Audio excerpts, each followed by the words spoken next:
Blood. It's our life source. It's always in demand, can't be manufactured, and we can't live without it. Every 2 seconds, someone needs blood. When I was really sick, I got this big red snake. But when I was so sick, I got this big white snake.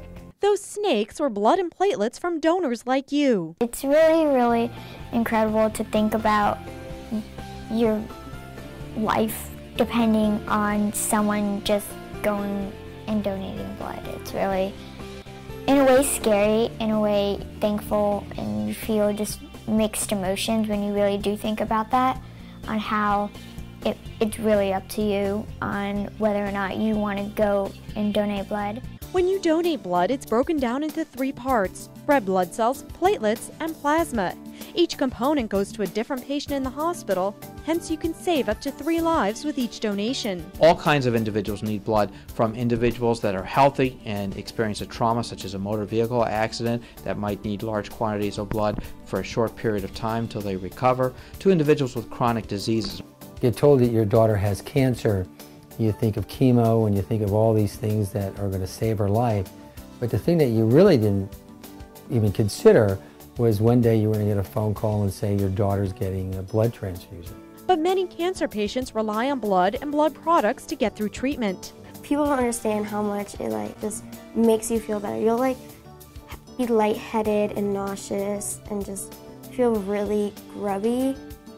And then once you get the infusion, it's just you feel normal. Only 38% of the U.S. population is eligible to donate blood, but less than 10% donate each year. Disney employee Matt Thurston is one of the 10%. He's given more than 30 gallons in honor of his daughter Maggie. She would walk into a room and she would work it. She was the light of a party. Maggie was born with a congenital intestinal disease and received dozens of transfusions and even a bone marrow transplant. It takes a while before it starts producing enough red and white blood cells to build up your body immune system, and during that time she caught something and couldn't fight it off and didn't make it. But her spirit lives on because her story continues to inspire people to donate.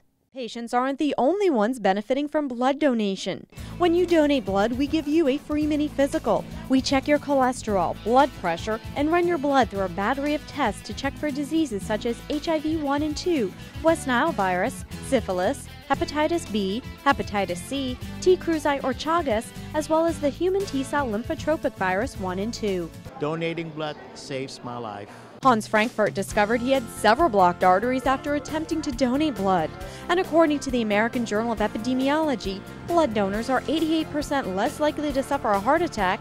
And according to Heart, Journal of the American Heart Association, blood donors are 33% less likely to suffer any type of cardiovascular event. Why is that? Well, researchers aren't 100% sure, but believe it may be due to one of 2 things. 1. Blood donors must be considered healthy before they roll up their sleeve, so they're less likely to suffer from heart disease. Or 2. Iron has a significant impact on atherosclerosis, or hardening of the arteries. And when you give blood, you're removing 225 to 250 milligrams of iron from your system.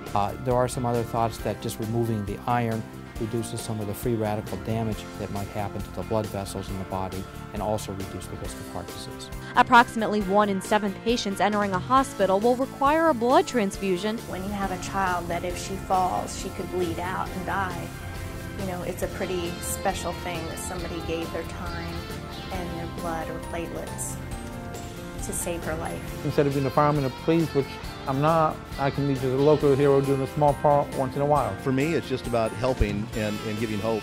But there is that selfish motive that when I leave, I feel pretty good. I'm not independently wealthy. I can't write the $1 million check to some cancer, research foundation. But I certainly can give blood and products on a frequent basis. When you give blood, you truly are giving the gift of life.